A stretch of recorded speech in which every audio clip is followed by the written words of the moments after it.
Buongiorno cari concittadini, siamo qua oggi per parlare di un altro importante risultato raggiunto da questa amministrazione. Infatti, con l'approvazione del bilancio consuntivo per l'anno 2021 si conclude tutto quel percorso di risanamento dei conti pubblici iniziati già nel 2012 e 2013.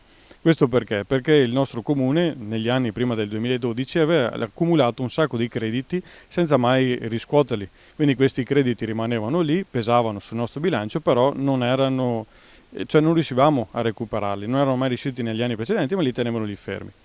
Con il governo, quindi il cambio normativa, si è deciso di far emergere tutti questi crediti che noi avevamo lì fermi, questa grossa massa che equivaleva a circa 1 milione di euro.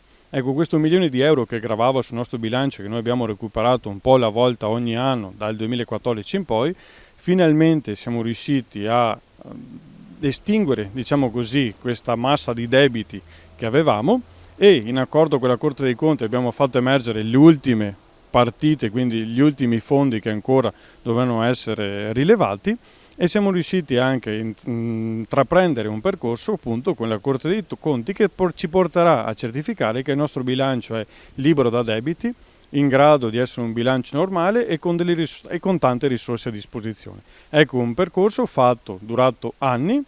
So che adesso stanno uscendo un po' delle voci incontrollate dicendo che abbiamo qualche milione di euro di debiti da pagare. Ecco, questa è un'affermazione falsa, perché i nostri bilanci potete anche verificarli, i dati sono pubblici. Siamo riusciti finalmente a dare a Taglio di Po un bilancio che funziona e che possa guardare finalmente il futuro senza nessun tipo di problema. Grazie a tutti e buona giornata.